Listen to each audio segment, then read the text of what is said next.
Hello there everybody and welcome to a new video for Age of Wonders 4. In this one I got a Dark Culture build. I personally call it a Dark Paladin or Dark Angel build because we're going really heavy into the Order tomes and we're going to support these guys as heavy as we can. It's a really interesting build, very heavy on morale bonuses and morale debuffs on the enemy side and keeping your units alive and reviving them like crazy. This works really well, and I like the fact because this was the build where I used the Night Guards for the first time as the main component of my armies, and I really like that. So let's get on over it. So first off, I'm going to talk about the culture or racial bonuses, the tomes afterwards, and the strategy to pull this off. This build has been play tested in hard difficulty. It works really well in every environment, and yeah, it's really fun to play. So let's get started with our racial things. So, well, here we go. I picked up the culture runesmiths because, you know, unit enchantments are just massive. Whenever I feel like using my cultural units as the main backbone for my troops, I love runesmiths because unit enchantments are costly if you don't use it. It gives you so many opportunities, and as a little icing on the cake, since we are using pole arm units as the main backbone of our army, one rank there doesn't hurt either.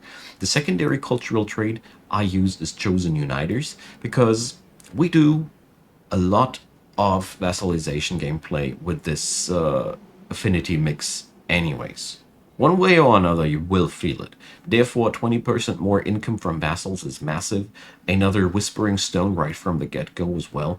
Another rank on polearm units. Heck, why not? I love that. So you can replace this, but since you have the ideal composition in terms of empire development skills to dominate the vassals around you, you really are well off to use this with this build. I don't think that too many builds can pull it off that well. Anyway, let's get on over to the body and mind traits.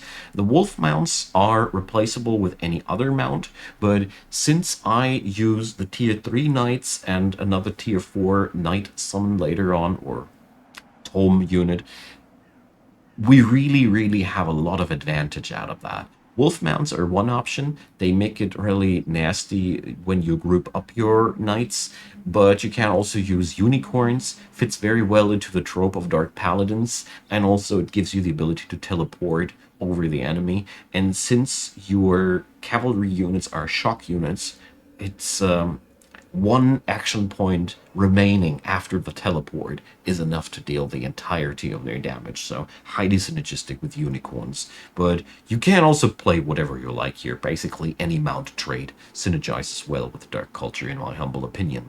The second one that I picked up is Ferocious. It gives you extra damage for retaliation and opportunity attacks. Since we use polearm units as the main backbone of our culture, I find this extremely powerful, since retaliation and opportunity attacks are kind of like the trademark moves of these troops. Surely you can replace that with something like Overwhelm Tactics, will crit when you stand right next to each other. It's up to you how you want to pull it off. I just felt like if I for once use these guys to their full extent, I might as well go for a trait that makes them even more powerful. Didn't regret it at all. So let's talk about the tomes next. The first tier 1 tome that I pick up with this build is Faith. It is a highly defensive tome. It doesn't offer any damage components, but the good part is the Dark Culture doesn't need that. You have access to many ways of dealing enough damage during the early game, so you can totally utilize what's in this book. The Chaplain is giving you access to healing abilities and buffing abilities. Healing Prayer is a pretty powerful heal, and it's also a cleanse of negative status effects, so if somebody gets frozen or debuffed to hell, it is a one spell complete cleanse. Powerful stuff. Bless, on the other hand, makes your units more powerful, gives crit, gives plus damage. It's really nice to have a little bit of a steroid. Keep in mind though that these guys are single target, but usually that's all you need if you organize your combat somewhat effective. On top of that, we gain access to Staves of Mending, a enchantment for support units, and we might not have any native support units in the Dark Culture, but this build has enough supporters to use this well. Mostly we gain, or the most important advantage is we gain Mending Touch on all of our supporters. A free action 15 HP heal. It's close range, one thing to mention, but it's perfect when you put up your supporters right before they shoot. They can't heal a frontliner, or you can utilize this in many, many ways. What it does, first and foremostly, it gives you again even more heal. And the Dark Culture, I realized, is really powerful when they gain access to healing. There's a reason why this is not in their baseline roster. It's mostly because it's so synergistic. Faithful doesn't hurt, some unit upkeep reduction, but surely not the main selling point. It's the Mending Touch thing. Faithful Whispers makes you gives you more control over the free cities faster. Amazing thing. Army Heal, never hurt anybody. Wrath of a Faithful, well, I really don't use it that much. Most of the time I end up with other things, but you know, if you have enough supporters on the battlefield, it might grow useful, and later down the road, we have a lot of Faithful units, so it is not a useless spell at all. Convent, on the other hand, well, we usually don't have the positive city stability to use this building to its full extent, so it's not that appealing. The Abbey gives you more knowledge and more knowledge per farm, but Dark Culture is pretty good at cranking out knowledge points on their own, so this is just a nice little addition if you want to use it. The other tier 1 tome I picked up is Warding. Here you have a few options what you pick up, what you want to pick up. There are other variants. I'm going to go over them real quick after I have talked about this one. I picked this tome of Warding out of several reasons. Summon Phantasm Warrior gives you access to a shield unit. This is really amazing. These guys can hunker up behind your spear guys, go into shield wall, and give them increased defensive stats for just standing behind them. And this is really amazing because this makes your spearmen highly resilient while they still get to dish out a lot of damage. Staves of Warding gives you another little bonus for your supporters, and this will make things a lot easier, especially later down the road. You notice this so much. And Magical Wards cuts out a nice little amount of extra elemental damage out of the enemy attacks. Static Shield and Mark of Invulnerability are, for me, two highly situative spells, but one thing is probably really nice to know. Mark of Invulnerability is also a status cleanse. So if you really want to save a unit, it can be really useful. With Static Shield, I don't know, for most of the time whenever I use it, the AI is like, why should I attack this guy? So, I don't know, I didn't like this spell too much, but the rest of the roster here is really, really good. And you can, of course, get that supporting bonus for the heroes as well.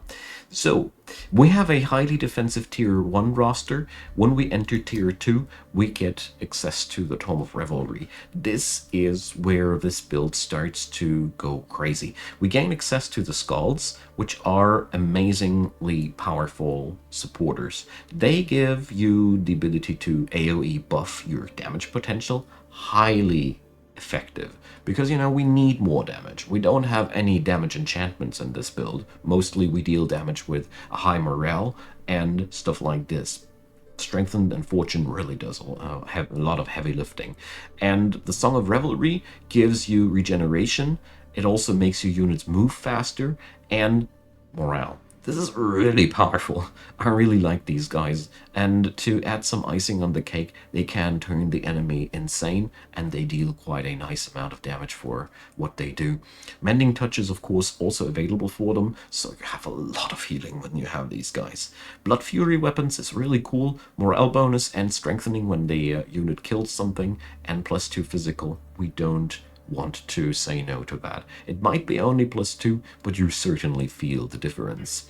Revel is hard, 50% more morale from all sources. Yes, please. This is where things start to go crazy. And Revels of Blood, I love this one for sieges because, you know, the little change in morale is so powerful, and, you know, at this spell, this project, I like it so much because it is actually dealing 20 points of morale damage. And this is a lot. Usually you only get 10 points. Why is it 20? Well, your guys gain 10 and the enemy loses 10. So the total amount of morale shift in this spell is 20. And this is a lot.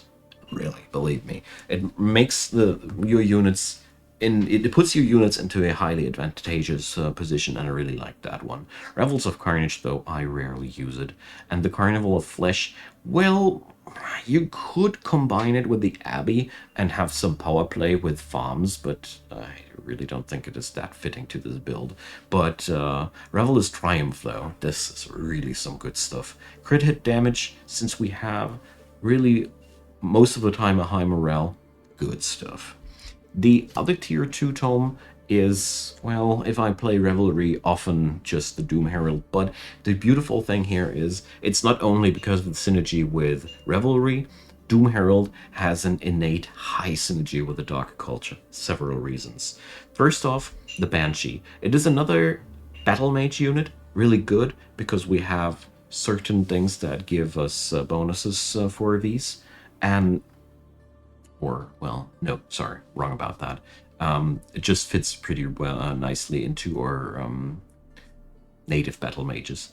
The other thing, which is really good, they can blink into the enemy and just destroy their morale. 2 hex radius, 10 damage, morale minus 10, but most importantly, weakened.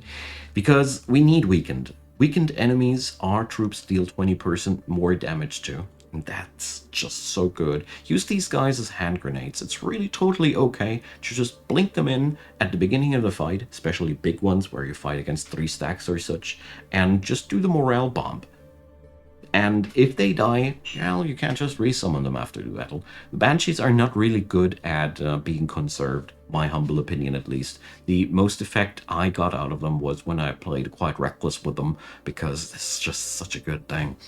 Alright, but the other spells in this book are amazing for us as well. Cause Despair, we can shave off morale as a spell there. Cruel Weaponry gives us another 30% damage bonus when the enemy's morale is finally low. And this happens quite fast with this build. And Joy Siphoners gives our dudes more morale and destroys the enemy's morale. Here this is again not 3, it is actually 6. 3 for you, 3 for them less.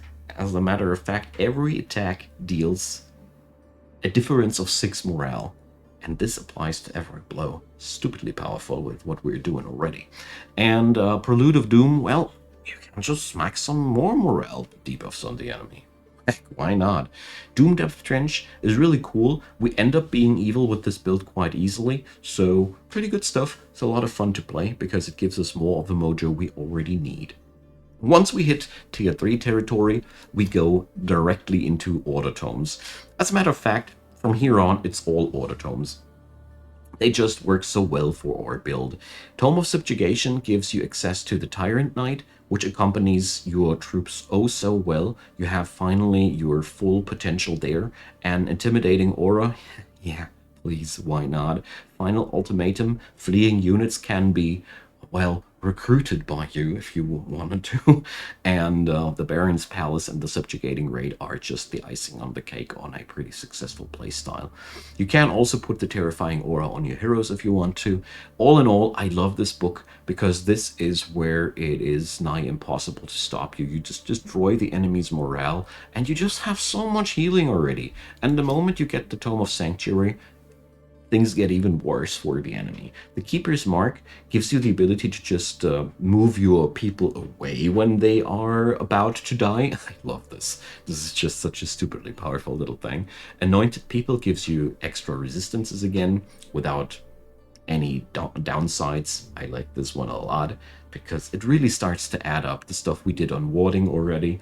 And yeah, Salvation, yeah, we can just surprise heal somebody.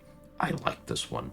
And Consecrated Domain and Healing Spires just give you more defensive healing capability in your home territory. And Consecrated Domain here again gives you 20 morale. It's just so powerful. Sanctuary is really nice too, because it makes it impossible for the enemy to pillage your stuff. I really like this one. You just have to defend the Sanctuary province though. And yeah, Sanctify, I don't like this. It's too costly for what it does. Just my humble opinion. Anywho, at this point we dive deeper into Order, and we pick up Supremacy in the tier 4 area first. The Eagle Rider is the last part of your basic roster, because now you have a tier 4 shield unit, flying, giving your buddies some extra boosts. They're just that good. They're just the perfect frontliners at that point. You can't throw away your Phantasmal Warriors. You can replace them with these guys. The Anthem of Victory, battlefield-wide booster, hell yeah. You know, at this point, you won't feel any problems with not having any direct damage enchantments in your build. This just works out decently. And Monument of Supremacy, well, I most of the time didn't need it because I wasn't needing to... I had no need to print out that many units because my units almost never died. But I guess it is pretty useful. Condemn Army, well, why not? Status resistance debuff is always quite nice because we want the enemy to be weakened. And Supreme Magic lets the enemy explode if they get finished off by your battle mages and supporters. This was the synergy that I thought. Yeah, it is pretty good for your Banshees too. I knew there was something I forgot. The Exaltation Tome is where your resilience goes bonkers. Angel Eyes makes all your units fly, and they're all celestial. It gives you some downsides in terms of blight and frost resistance, but control loss immunity is so good because the enemy cannot turncoat your units anymore, and everybody is faithful, which is pretty cool, especially since the damage of the Shrine of Smiting grows higher and higher the more faithful units there are. And your faithful units are cheaper. Nice thing too. Resurrect unit does exactly what it says. You know, at this point, it's really hard to kill your people.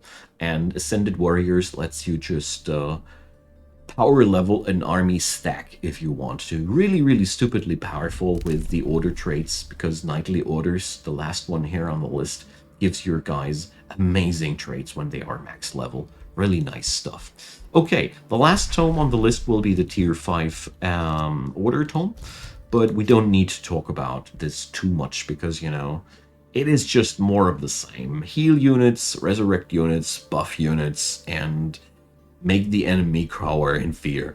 Basically, once you hit that spot, you should already have won the game. I never reached this spot in most of the games because I have overrun my enemies already. So, let's talk about the strategy. Early on, you really want to get into the chap lanes as quick as possible. Print out 1 or 2 for your main army stack. At the beginning, you will work with the Dark Warriors, the Pursuers, and the Dark Warriors and the Pursuers. But the fun part is, due to these things we picked up here, we are starting with extra pole arm units twice. Our culture doesn't have shield units, so you start out with this build with 2 Night Guards right from the get-go, and you can stupidly boost them up with a chap lane. Really good stuff. And once you have access to the Tier 2 roster, you print out Night Guards, and all over the time, it is really important that you have Pursuers and Warlocks in your roster because these guys are your spreaders of weakening. Your units have Call the Weak, dealing more damage to weakened units and gaining regeneration whenever they smack a weakened unit. This is really, really powerful, and it's important that you make use of it in your frontliners as much as possible. A lot of your damage relies on that. You can do this quite easily with Baneful Curse 2. 1 hex radius applies weakening, but most importantly, it also sunders away the enemy's resistances, and this is a really, really nice shaving thing if you ever need to debuff the enemy in a pinch. It really works out super well. The moment I got access to Scalds, well, that's the moment when I just start printing out rosters of 4 Night Guards, 1 Chaplain, 1 Scald, and accompanied by 1 or 2 banners of Night Guards with some Warlocks and a little bit of Pursuers. Basically, I try to have in every roster at least 1 supporter and a couple of these guys to spread some weakness. And your base gameplay style will also include the Phantasm Warriors, so add in 1 or 2 into your rosters as well. And the game plan is quite simple during the battles. You build up your spearmen at the front, then you hunker up your shields behind that, and you let the enemy come. And you really let them come. Let them just smack your front lines and heal it up afterwards, and then you just close on in on them. It's really that powerful. Since you retaliate powerful with a ferocious trait, it's really that good. And what's really important to note about your Night Guards as well is their Dark Stalwart skill. Whenever they end their turn right next to an enemy, they start sundering their defenses and resistances. This means spending time right next to these guys is increasing the damage that the enemy receives. This is one of the major points why this build actually works. We don't have much damage, but it doesn't matter because we A, weaken the enemy, so our heals are stupidly powerful, and B, we gain 20% extra damage here, and we shave off the enemy's resistances with the Night Guards and the Warlocks. So instead of increasing our damage, with this build, our focus lies on reducing the enemy's resistance, because Sundering Curse is just what you need to crack open those really hard armored targets. It really destroys the enemy's resistances. It always hits, it has a high range, and on top of that, you can weaken the enemy. But seriously, this is really important that you utilize this resistance debuffing as much as you can, because that's where a lot of your power is residing at. And as soon as you have access to the Dark Knights, you also, in my humble opinion, should rush these guys. You totally can do whatever you want to. They have the hard hits that you need. You can stop producing any tier 1 shock units at this point, replace them with these. And the most amazing thing is the Dark Surge thing, because it deals a lot of damage already, but double freaking damage if they are having a negative status effect. So yeah, you can burst, you have an AoE burst unit and a single target burst unit in one. This is just really, really good. And what I personally love to do with this build is to declare war as quick as possible to one of my neighbors, either a free city if I don't have an AI. But if you have declared war to the enemy, don't try to conquer their cities right from the get-go. Instead, you work with the knowledge extraction skill and you start hunting their army stacks for a while. And once you have managed to destroy the major stacks of the enemy armies, you can then start conquering their cities. With your empire development skills, you'll also have a really, really easy time in grabbing vassals. And most importantly, don't sleep on the Rally of the Lieges. This is amazing. You have so much potential due to the skills that you got here. In the order tree, you can really utilize this darn well. And at the Rally of Allegiance, I always try to grab myself some foreign supporters or stuff that I feel like will help my game plan. Especially supporters are really massive. So at the end of this video, I want to introduce the alternatives if you don't want to play the Warding Tome, because it makes your build highly defensive. Alternatively, you can pick up Evocation instead of Warding. Works super well too. You gain Lightning Blades, you gain another damage dealer, Evoker. It's not the real major sales point. You gain another summonable, which you can use to fill up your ranks. And Lightning Focus really works well with your battle mages and your supporters. Fulmination and Lightning Torrent are surely really, really nice spells to use, and you can use that if you really need that damage early on, especially if you're living right next to a Barbarian AI or somebody who's really good at dishing out tons of damage early on. This might be a smarter choice. And the other tier 1 tome that I really want to mention here is the Tome of Enchantment. It's massive for this build. 2 reasons. Seeker Arrows makes your archers more important. You will use them more with this variation, but most importantly, Sundering Blades. This makes your attacks apply sundered defenses. And this makes your units so crazy strong because you have a minus 50% defense debuff on the enemy so darn quickly when we're using the spearmen we have, and whenever they smack, it's just brilliant. And Spell Tempered Shields, well, it is not really that well because we won't have a shield units natively from the get-go, but later on we will. But Awakened Tools is just good for the Dark Culture because city stability, who cares? 20 draft for some mana, really good stuff. And summoning Copper Golems is really cool in a twofold way. If you manage to keep them alive, you get a huge payoff for a nice shield unit, and if not, you can just refill your casualties during your conquest. It's really good because this build is, after all, relying a lot on spearmen. This way you can refill your ranks. I really like this one. Also, Runecover's camp, high synergy with the dark culture per se. Okay, so I hope you liked this one. I love this build. It is so much fun because you can just destroy your enemies in so many ways by just healing your troops like crazy. One last thing I want to mention, any form of throwaway summon out of this signature skill tree is massive because, you know, it's just another target you can use to focus your enemy's attention on to keep your units alive. All right, so thanks for watching. Let me know what you thought about it. Let me know what kind of builds you'd like to see here as well. And most importantly, if you enjoy, don't forget to leave a thumbs up and consider subscribing. I deeply appreciate if you did.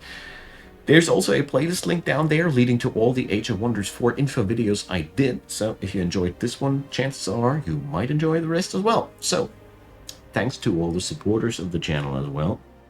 You guys are really doing so much, and I appreciate it deeply.